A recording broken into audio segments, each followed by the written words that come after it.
Commander Lee Gina pressed her palm against the cold metal console as the holographic display painted a terrifying picture across the war room. Red dots marked the Void Swarm's advance through Zephyrian space, each dot representing billions of lives already consumed. The bioships moved like a plague across the star map, leaving nothing but empty void in their wake. Sector 7 Alpha has gone dark, reported Lieutenant Song Mira, her voice barely steady. That's 3 million Etherian civilians lost in the past hour. The crystalline beings of Etheria had been the first to fall. Their beautiful crystal cities, which had stood for millennia, now existed only as scattered fragments drifting through space. The Tidari ocean worlds followed next, their vast underwater metropolises drained dry by the hungry bioships. Even the mighty sylvan forest planets, with trees that reached into the clouds, had been stripped bare.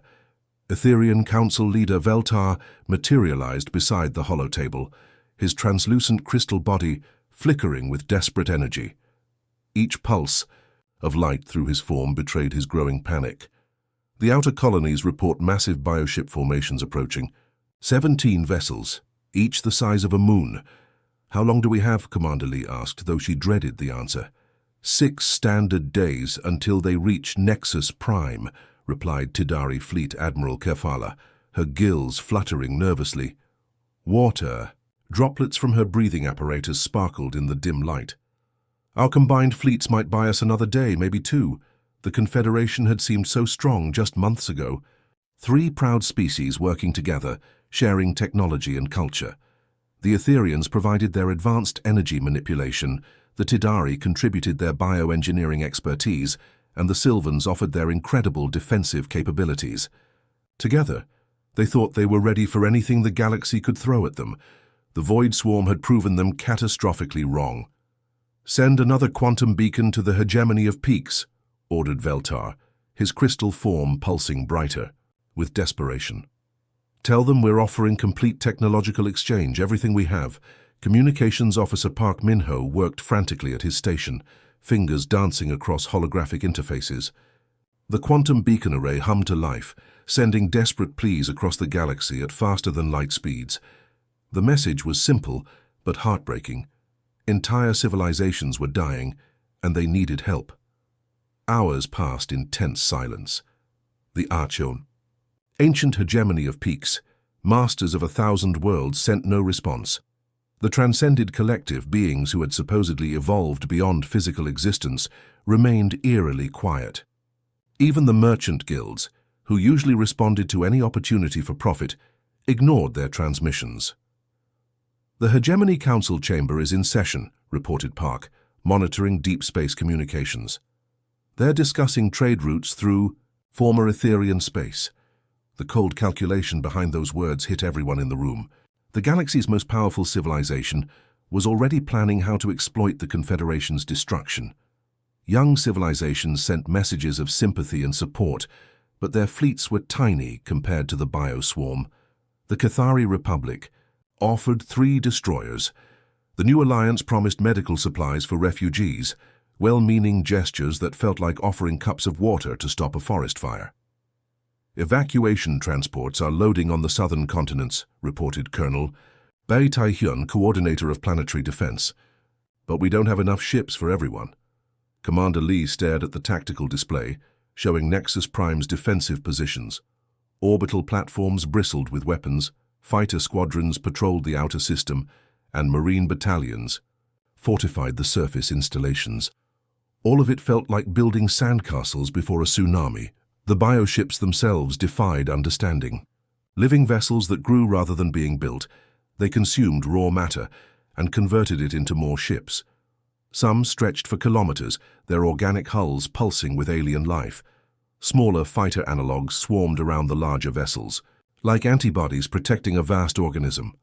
"Sir, we're detecting quantum disruption in Sector 12, Park called out suddenly. "Something's trying to establish communication." "The hegemony?" Veltar asked hopefully. "Negative. This signal pattern is much different. Primitive, almost. Coming from the outer rim territories." The transmission crackled through the speakers, filled with strange harmonics and background interference. The voice that emerged spoke in broken Galactic. Standard clearly struggling with the language. "This is Earth calling Zephyrian Confederation. We received your distress signal. Are you still there? The war room fell silent. Nobody had heard of this Earth before. According to the star charts, the signal originated from a backwater spiral arm that most civilizations considered barely worth mapping. Earth, this is Confederation Command, Lee responded carefully. We are under attack by hostile bioships. Our situation is critical. Understood, Confederation. We're analyzing your tactical data now.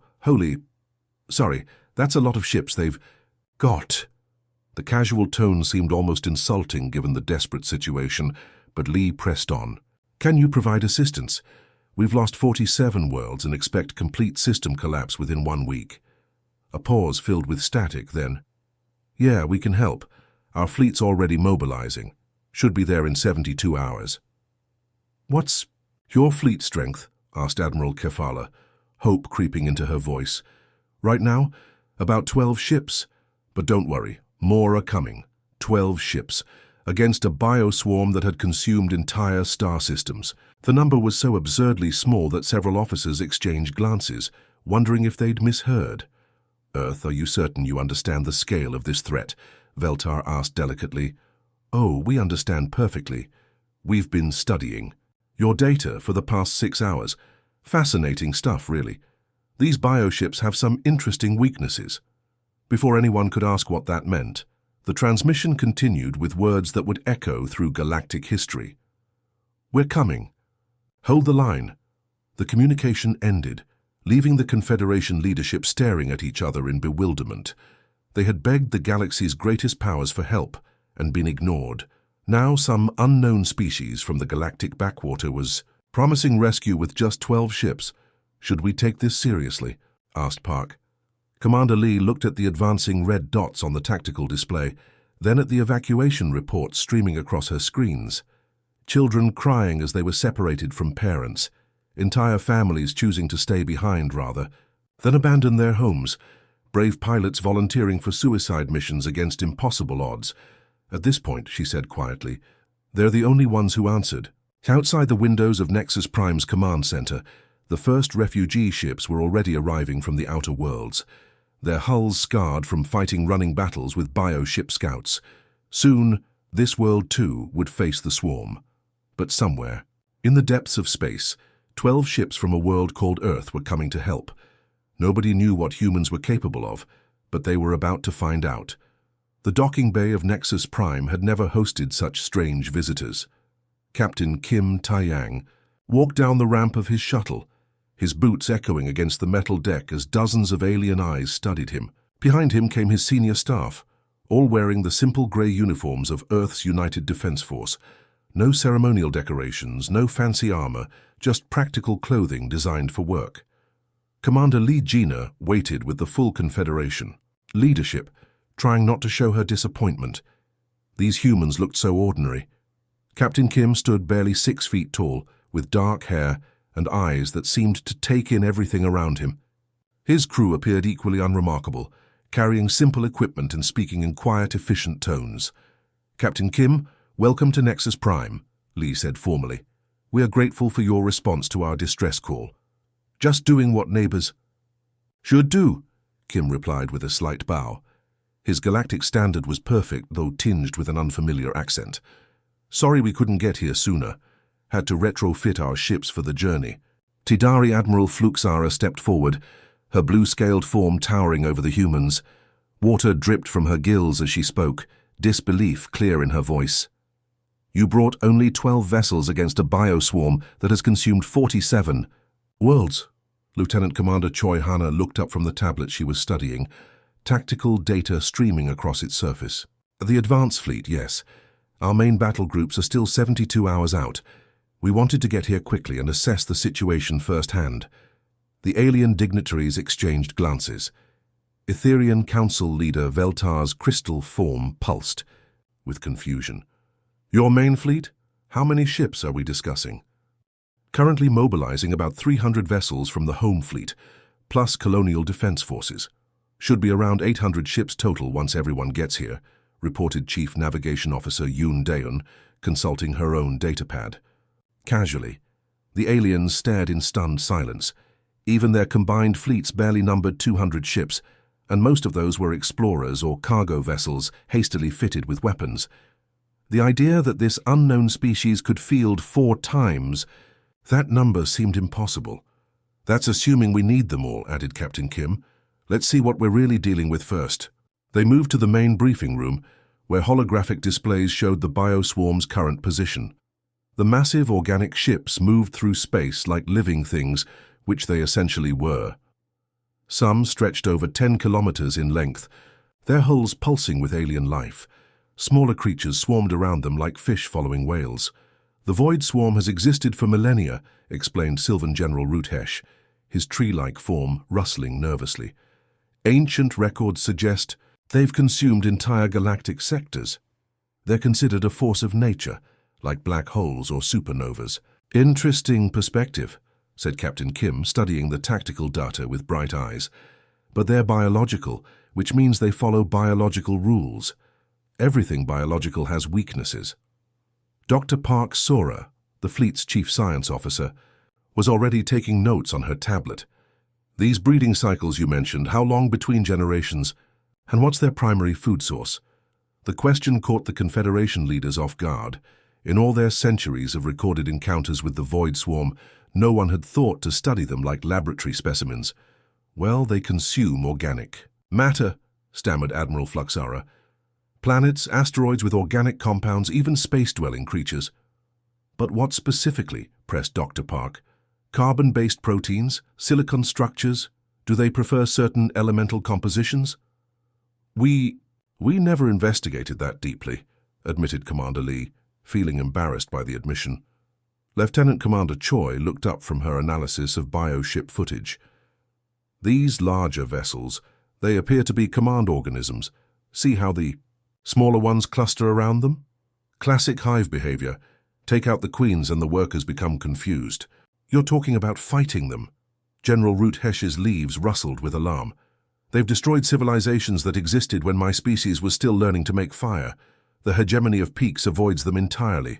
Captain Kim smiled, and there was something unsettling about that expression, not cruel but determined in a way that made the aliens uncomfortable. "Then we know where to find them."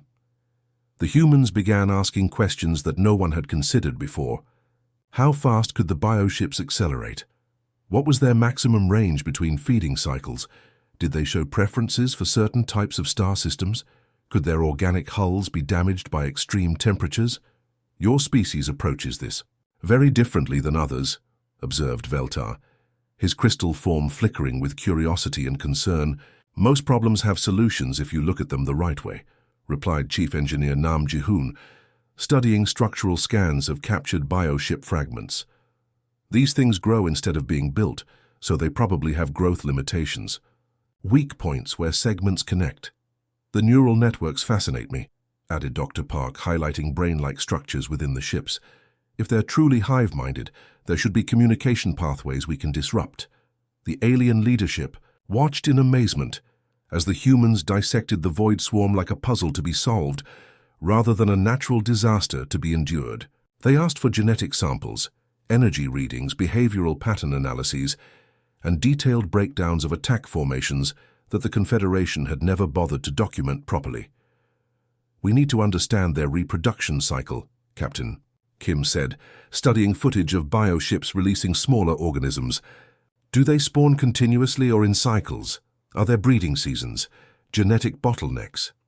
"This is remarkable," whispered Admiral Fluxara to Commander Lee. "They see this as a military problem with a military solution." "Is that not how your species would approach it?" asked Lieutenant Huang Minji, the fleet's tactical coordinator. "We've always treated the Void Swarm as we would a plague or natural disaster," Lee explained. "Something to survive rather than defeat." The humans exchanged glances that spoke volumes. Captain Kim leaned back in his chair, processing everything they'd learned.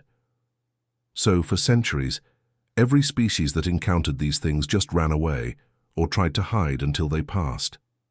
That's been the standard response, yes. Has anyone ever tried to fight back? Really fight back, not just defensive actions? The question hung in the air like a challenge. The truth was that most civilizations considered the Void Swarm an unstoppable force of nature, like trying to fight a hurricane or an earthquake. The Kethrani Republic attempted a military response 3 centuries ago, recalled General Rudhesh.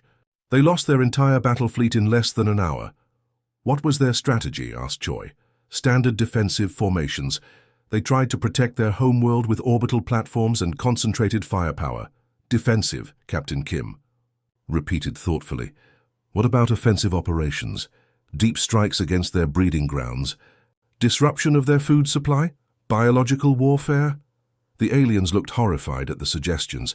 Biological warfare was considered barbaric by most galactic civilizations, something only primitive species would consider.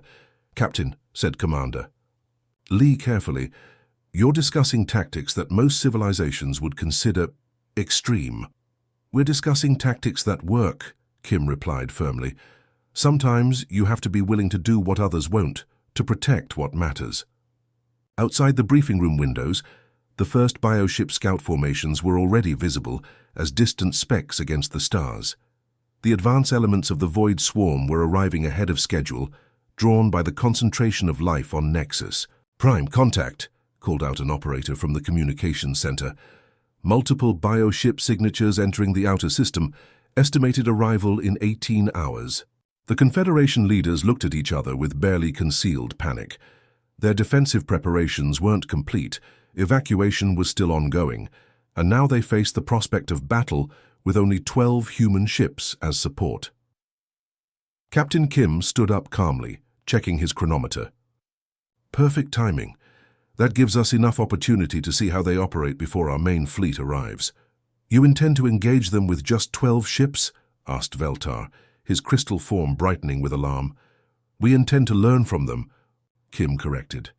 Every enemy teaches you something if you pay attention. By the time our battle groups get here, we'll know exactly how to beat them. The confidence in his voice was absolute, as if fighting an unstoppable bioswarm was just another day at the office. The aliens didn't know whether to be inspired or terrified by these strange humans who saw impossible odds as merely interesting challenges. The darkness of space around Nexus Prime disappeared as hundreds of bioships emerged from hyperspace. Each vessel pulsed with organic life, their hulls breathing like massive lungs. The smallest were the size of destroyers, while the largest command organisms stretched across kilometers of space, tentacles writhing as they tasted the system's rich life energy.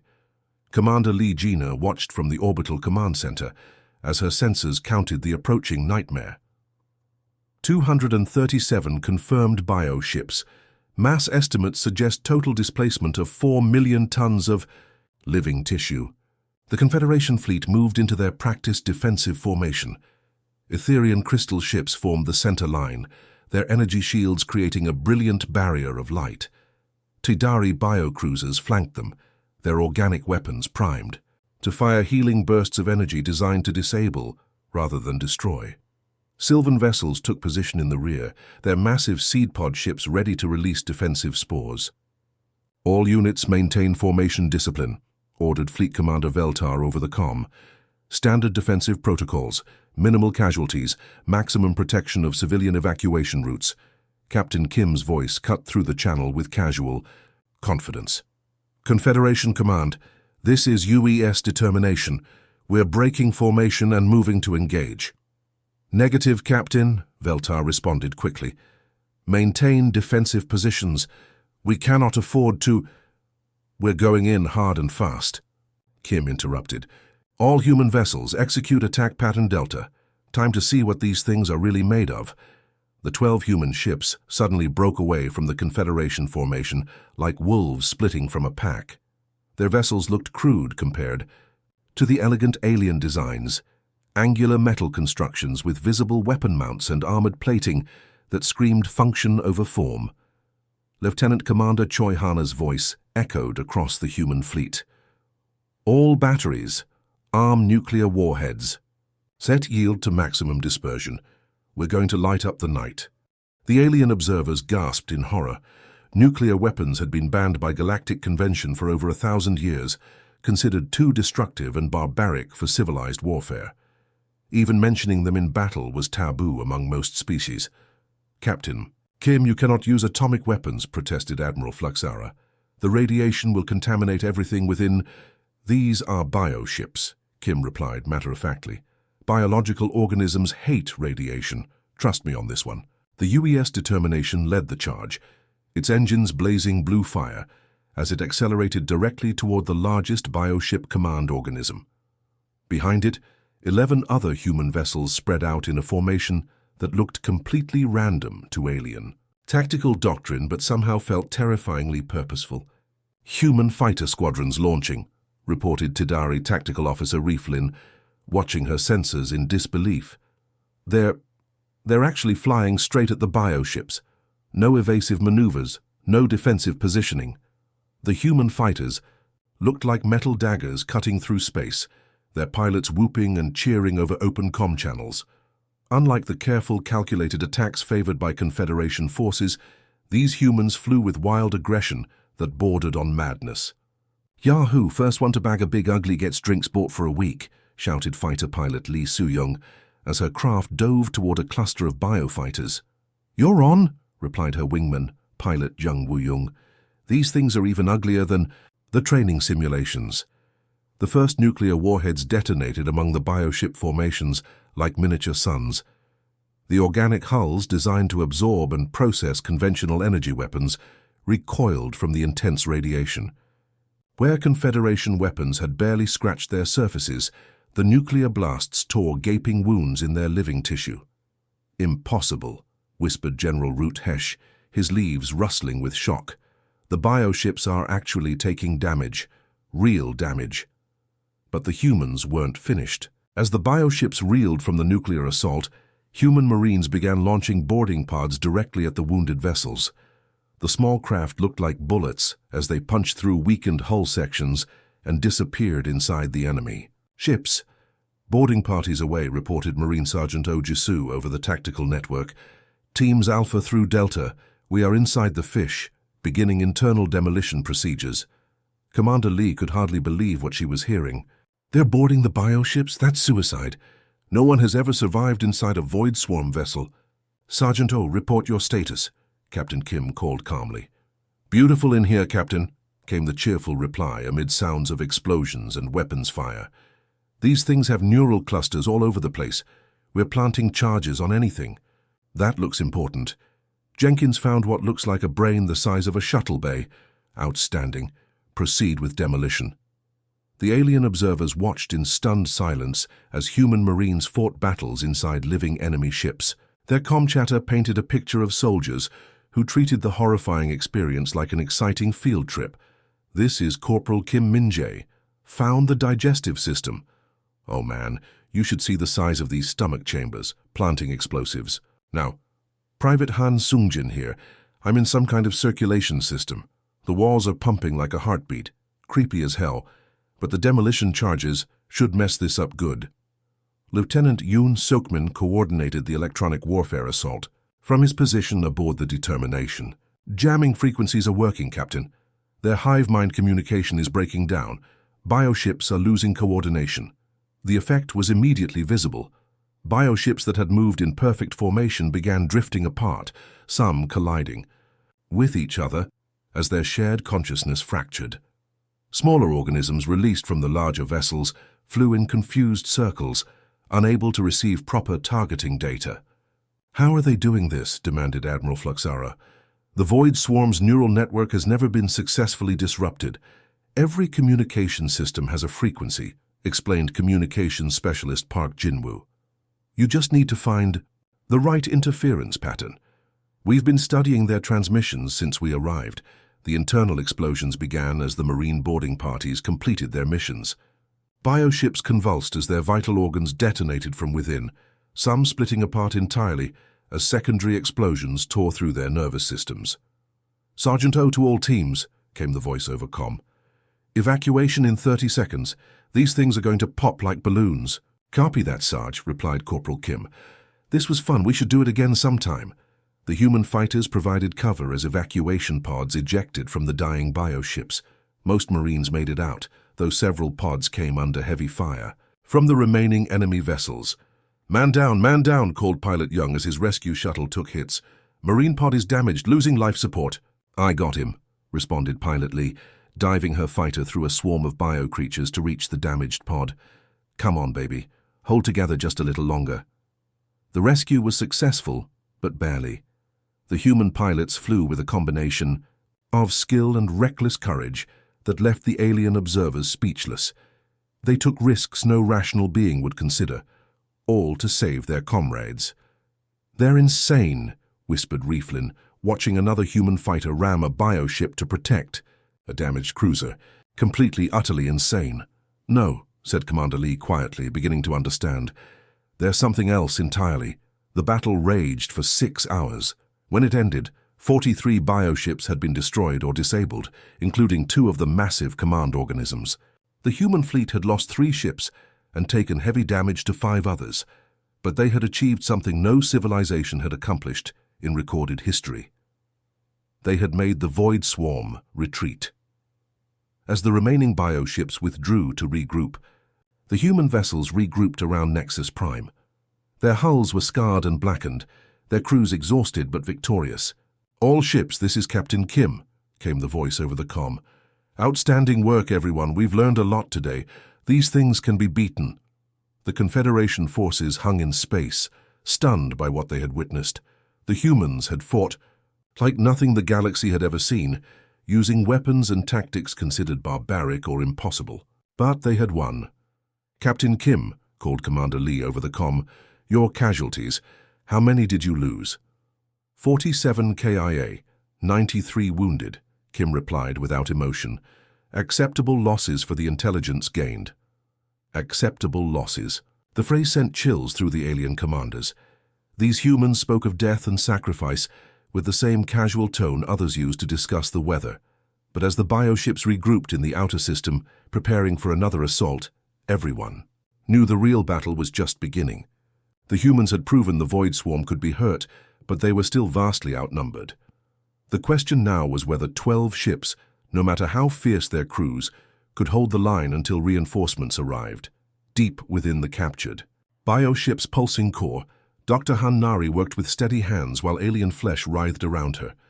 The interior of the vessel looked like the inside of a massive organ, with walls that breathed and floors that felt warm to the touch. Bioluminescent veins ran along the corridors, carrying nutrients and information throughout the living ship. "Hand me the neural probe," she called to her assistant, Dr. Kang Yunho, who was trying not to look sick as he watched her work. The bioship's brain tissue responded to her touch, sending electrical pulses through the nearby walls. Around them, Confederation scientists watched in fascination and horror as the human doctor dissected samples of living tissue with the same calm precision she might use on a laboratory specimen. Her hands were covered in strange alien fluids that glowed with an eerie blue light. "The neural pathways are incredibly complex," she explained, holding up a strand of what looked like organic fiber optics. "But complexity can be weakness. See how all these connections rely on specific chemical signals. Disrupt the chemistry, and the whole network collapses." Etherian Science Director Keelmoth flickered with distress. "You're talking about biological warfare against a living organism. Such tactics are forbidden by galactic law." "Galactic law didn't help when they were eating your planets," Dr. Han replied without looking up from her work. "Sometimes you have to choose between being moral and being alive." The concept horrified the peaceful Confederation species, but they were past the luxury of moral debate. Outside, more bioships were gathering for another assault, and traditional weapons had barely scratched them. "We can synthesize a targeted virus," continued Dr. Han, studying cellular samples under her portable microscope.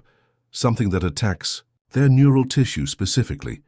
It would spread through their hive-mind connection, turning their greatest strength into their greatest weakness." Commander Lee Gina arrived in the makeshift laboratory, still wearing her battle armor from the previous engagement.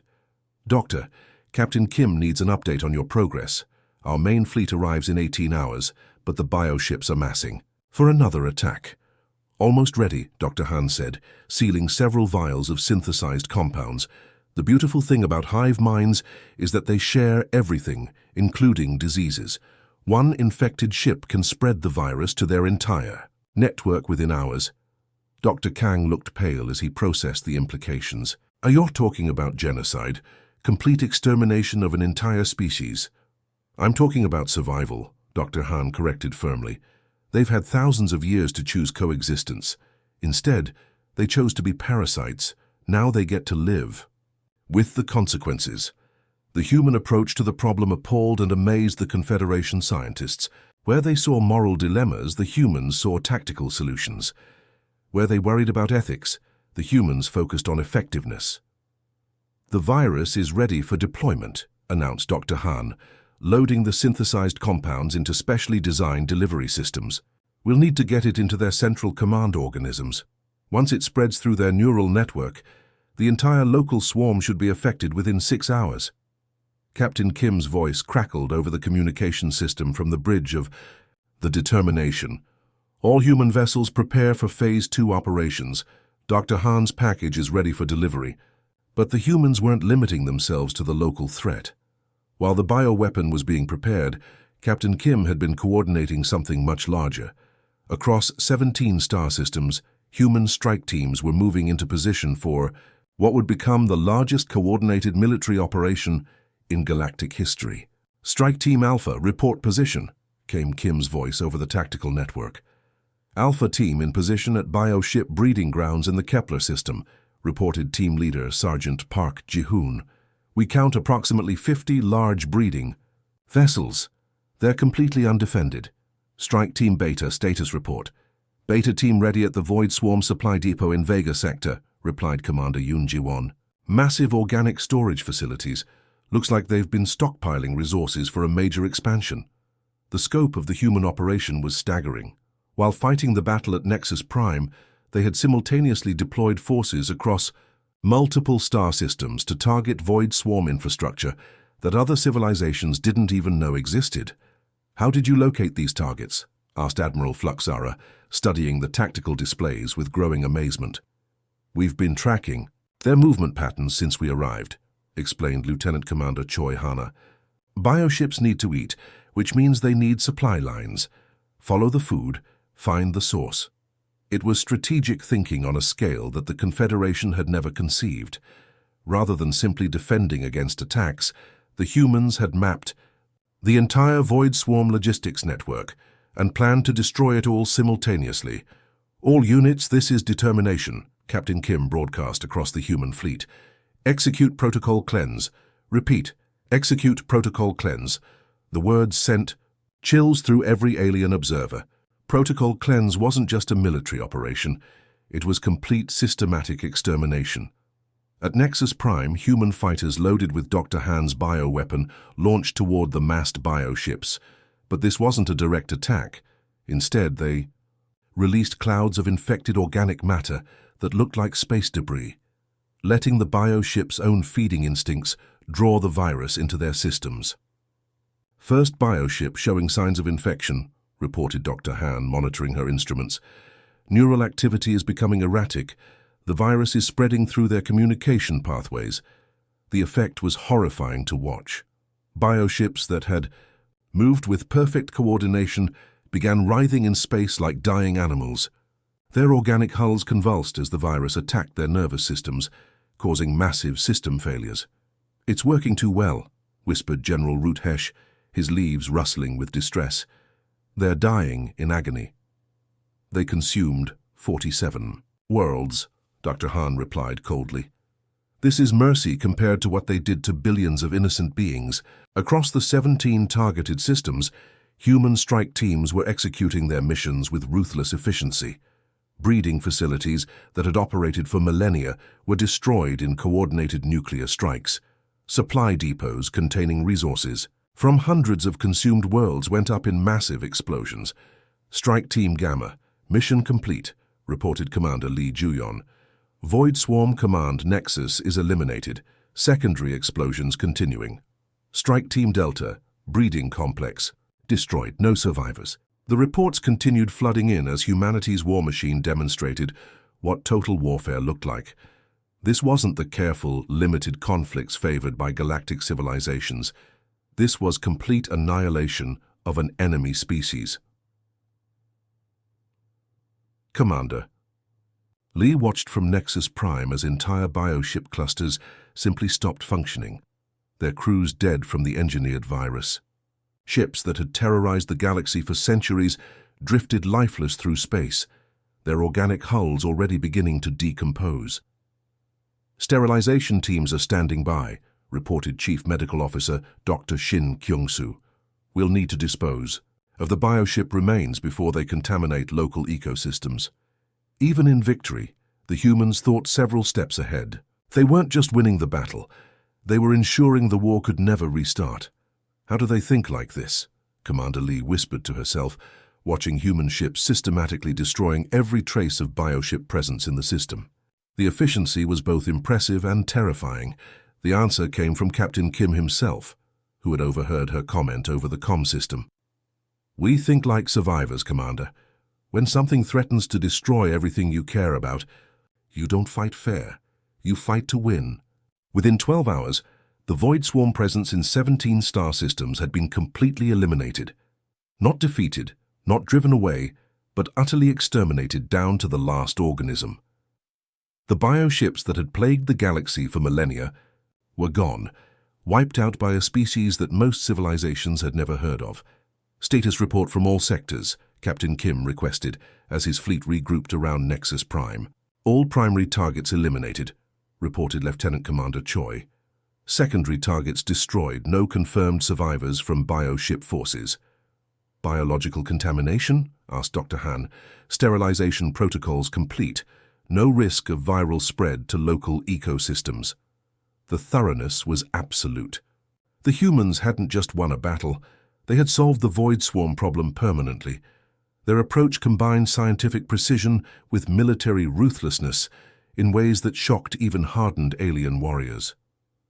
"The main human fleet is arriving," announced Communications Officer Park Min-ho, though his voice carried a note of uncertainty. The original crisis was over, but the implications of what humanity had just demonstrated were only beginning to sink in. 800 human warships emerged from hyperspace around Nexus Prime, their hulls bristling with weapons and their crews, ready for the battle that was already finished. The show of force was overwhelming, more military power than most civilizations could field in their entire history. "Looks like we missed the party," came a voice from the flagship UES Vengeance. "Captain Kim, this is Admiral Park Chae-young. Situation report." "Mission accomplished, Admiral," Kim replied simply. "The Void Swarm has been neutralized." Neutralized.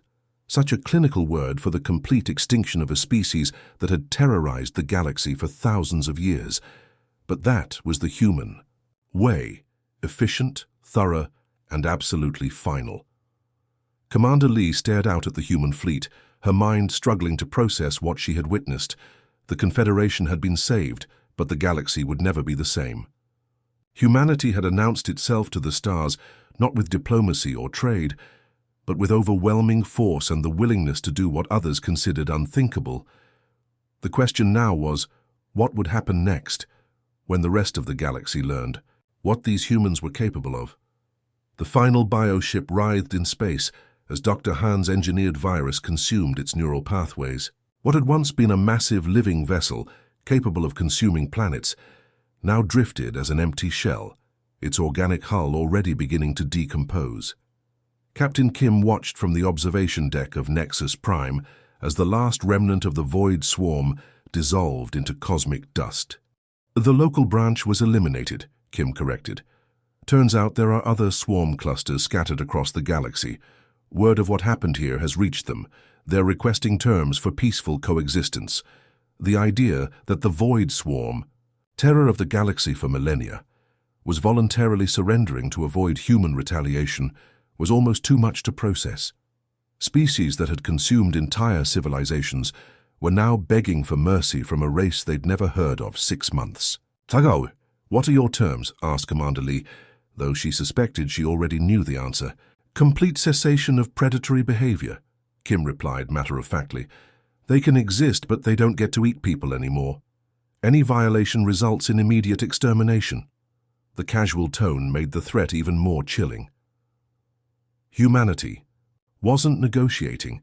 They were dictating terms to a species that had terrified the galaxy for thousands of years. Through the viewport, more human vessels continued arriving.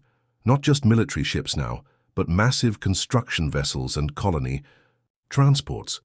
Humanity wasn't just establishing a military presence, they were moving in permanently. "The galaxy has changed," Commander Lee said quietly, watching human engineers begin construction of what looked like a permanent starbase in orbit around Nexus Prime. "Yes, it has," Kim agreed. "The question now is whether that change leads to a safer galaxy or a more dangerous one." As if in answer to his words, priority alerts began flashing on every communication panel. The hegemony of Peaks had just declared the human presence a threat to galactic stability. 3 other major civilizations were demanding immediate withdrawal of human forces from Confederation space. "Looks like we have our answer," observed Lieutenant Commander Choi. Captain Kim studied the tactical displays showing fleet movements throughout the galaxy. Ancient alliances were shifting, new ones were forming, and everyone was positioning for what seemed like an inevitable conflict. "Signal the fleet," he ordered calmly. "All units to standby alert, and send a message to Earth. Request deployment." Of the Third Fleet. Commander Lee had learned enough about human military organization to understand what that meant. If the local battle groups represented humanity's expeditionary forces, the numbered fleets were their main battle strength. The galaxy had wanted to know what humans were capable of. They were about to find out. As the last Confederation ships departed for their homeworlds, carrying news of humanity's intervention, the balance of galactic power shifted forever. The age of ancient civilizations dictating terms to younger species was ending. The age of humanity had begun.